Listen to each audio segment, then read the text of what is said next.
My sister sabotaged me and turned my family against me years ago. Now they want to talk after leaving me homeless. I was 21 when my fiancé asked me to marry him. He was the absolute light of my life. We had known each other since preschool, and our families are very close. He would come and have dinner with us on a daily basis, and vice versa. He doesn't have any siblings, but I have 2 older sisters, which is very important, as he was also very close with them, and we grew up together. When we started dating, I don't think our parents stopped celebrating for weeks. He helped me deal with a lot of my anxiety, and even when I gained a little weight and my mother berated me, saying he was going to leave me, he told her off and said he loved me for who I was, not for what I looked like. We were only engaged for 6 months before the incident. My middle oldest sister, let's call her Nikki, was a very cold person. She never showed any affection. She only ever opened up to my fiancé, as she saw him as a brother, and he also helped her through a lot of her dark times, such as battling substance addictions and breaking the law. She and I never saw eye to eye, but I loved her dearly because she was my sister. I just didn't like her as a person. One day, she told me she wanted to take me clubbing, as we had never been together before and she felt bad that she was so distant from me. I agreed, and that night we went out. Clubbing wasn't really my style, but once I had a few drinks, I loosened up a little and began having fun. The night was going smoothly until Nikki spotted a guy across the room whom she claimed she wanted to climb like a tree. She walked over to him, and within a few minutes, she was back and she had a sour expression on her face. I asked her what was up, but she never said anything. I kept pressing because I didn't want our night to be ruined, and she told me the guy didn't want her number, but wanted mine instead. I told her he was a loser, and there were plenty of guys who would want to be with a girl like her, but she didn't budge. She told me she needed to use the restroom, and then we would leave. I waited for over an hour, and during this time, I was sipping on a lot of different drinks, and I started feeling really dizzy and lightheaded. I figured I'd just cab it home as I was certain Nikki had left. On the way out, though, I bumped into a friend of Nikki's whom she had briefly dated. He asked me if I needed a hand to my car, and I explained I was getting a cab. He said he was getting ready to leave, and we could share one. I told him okay, and we walked out of the club together and into the first cab we saw. I tried to find my phone in my purse, but I felt myself getting dizzier and dizzier. I don't remember what happened next, but I woke up the next morning on a hard sofa, my head pounding. When I came to, I realized I was at the friend's house, and my phone was at 0%. When he noticed I was awake, he offered some tablets and water and explained that I had passed out in the cab, and he didn't remember my parents' address, so he just picked me up and took me back here, where he laid me on the sofa. I told him I needed to go home as my fiancé would be worried, so he called a cab, and I left. When I arrived at my parents' house, my mother, father, Nikki, my fiancé, and his parents were all standing in the living room. I thought they were worried about me, but the instant I opened my mouth, my fiancé asked how could I do this to him. I tried to explain that my phone was at 0%, but he then went on screaming about how could I cheat on him. I was baffled. Why would he think that? I tried to explain the night's events, but I kept getting cut off. Nikki then chimed in and said I was a lying S-word, and how could I be so heartless to a man who has been there for me through thick and thin. She went on to say I kept flirting with random guys all night, and then when she went to the bathroom, she saw me leave with her friend. I told her what had happened, and she showed me photos on her phone where, as we were leaving, his hand was on my back, ushering me outside. Yes, the photo did look horrible, and I was so out of it I didn't even realize his hand was on my back. My fiancé was so angry, he kept shouting, and our moms were both crying. I then asked Nikki to call her friend, and he would confirm that nothing happened, but when she called him, he told a completely different story. He said I begged him to take me back to his place, and when he did, we slept together multiple times. I started crying and yelling at Nikki because I knew she had organized this to make me look bad. I begged my fiancé to believe me, but he just shook his head and left. When everyone had cleared out, my mother slapped me across the face and told me to get out. I left and went to a friend's house where I stayed for a few nights. During those nights, I called my fiancé, crying and pleading with him to believe me that nothing happened, but he never returned any of my calls or texts. My mom texted me and told me she was kicking me out. She didn't even give me time to get my things as she threw everything away. None of my family would take me in, as they chose my fiancé and mother's side. I found myself homeless and single in less than a day and a half. My entire world had been taken away because of Nikki's lies. For weeks, I tried everything to get my fiancé and family back. The breaking point for me, though, was when Christmas time had come, and I went over to my mother's house to try and reconcile. I was sleeping from couch to couch during this time.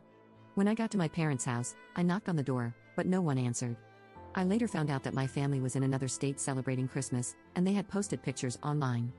Everyone was there, my sisters, parents, grandparents, and even my fiancé and his family.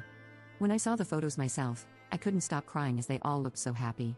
I cried for days and days before deciding to block them all. I even returned my engagement ring. My friend knew someone a couple of hours away who was looking for some help in his restaurant, and he even had living arrangements above where he worked, so I could get rent at a cheap price and work at the same time. I wanted to start over with my life as it hurt me that no one took my side, and they all left me to fend for myself. I was able to move pretty quickly and was doing well. The apartment was tiny, and I had to work 10+ hours almost every day, but I was able to save a lot of money. I'm not living in the apartment anymore. I was able to rent a much nicer condo, but I am still working at the restaurant as an assistant manager.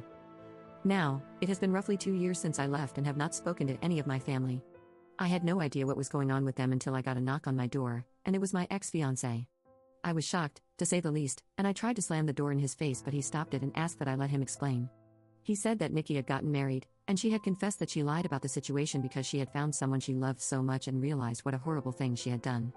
I asked him how he found me, and he said my friend told him. My entire family had been trying to get in touch with me and wanted to see me. I told him I needed time to see if I even wanted to have them in my life. He left, and I have been a mess since. I don't know what to do. I know I will never forgive Nikki. She could rot for all I care, but it's hard because my other family and fiancé didn't know she was lying. Still, I also felt like they abandoned me too quickly without letting me explain my side. I don't know if I should forgive them. Update 1. I'm so sorry if it took too long to post an update. I was honestly in so much shock I didn't know how to cope with it. I never got back to my ex. I didn't know what to do, but eventually he must have given my phone number to my parents as they texted asking to meet up. I never replied and was planning on organizing a Zoom meeting, but didn't need to as my father showed up to my door. When I answered the door and saw him standing there, I ended up throwing up, which he insisted on cleaning. When he was done, we sat down, and I just burst into tears. My emotions were all over the place, and my father has worn the same cologne for a really long time, so when I smelled it, it just brought back all these memories. He tried to hug me, but I pushed him away and asked what he was doing here. He went on to explain that he and my mother are getting a divorce. He said he begged my mother to get in touch with me the minute I left, but she refused and said I was acting like a baby, and if I wanted to leave them after doing something so horrible, then I could do things on my own from then on. He said they arrived back home after New Year's Eve and were planning on inviting me over so we could talk. That's when they got in touch with my friend, and she told them I left and didn't know where I was. I asked him why he didn't listen to my side of the story and why they threw me away so easily. He just started crying. He said he never meant for things to get so out of hand, and he wishes more than anything he could take it all back. He said he had no idea my mother was going to kick me out. He thought it was going to be for a few days, but then they decided last minute to spend Christmas out of state. My mother apparently promised him I would be allowed back home after they got back. I said she threw away all my stuff, but he said everything was still there and she lied about that. I asked him what has happened to Nikki, and he said she's non-existent to him. He wants nothing to do with her, but my mother has been crying to him, asking to forgive Nikki as she is not well, and they had already lost one daughter. They cannot lose two. He blocked my mother and Nikki and has been on my ex's case about finding me. My ex caved in when my dad said he blocked my mother and Nikki and told him where I lived. I asked that he never show up again unless I give him permission, and he agreed. He asked what would happen now, and I said I really don't know and that he hurt me really bad. I then went into detail about how much he hurt me, and what it felt like seeing them so happy without me and how hard it has been. We were both crying by the end of it, but I was really glad I got it all out. It felt like a huge weight had been lifted off my shoulders. I asked him why Nikki did this and if she said anything about it. Well, she said she thought my ex deserved better than me, and she wanted to see him happy because he was making too many sacrifices in the relationship. She loved him like a brother and wanted to break the engagement off, so that night she asked her friend to come and escort me out of the club, so she could get photos and take me home so her plan could work. She said nothing intimate happened. I went to sleep on the sofa, and her friend was up playing video games all night until I woke up. I then went to ask about Nikki's husband, and he said my mother has been hush-hush with the entire situation, but he had his number and wrote it down for me.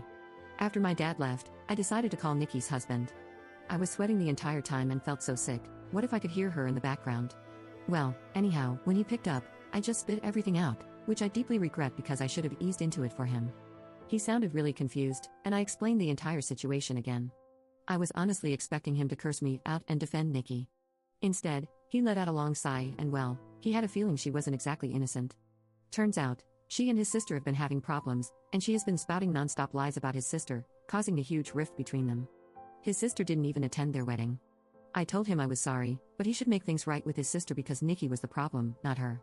We spoke a little more, and he hung up. With everything considered, I have decided to reconcile with my dad. My mother has always run the show their entire marriage, so the fact he is putting his foot down and divorcing her and going no contact with Nikki shows he is serious about making amends. I don't think I will ever reconcile with my mother, as she thinks Nikki is a victim also in all this, and at this point, I don't care to listen to her excuses.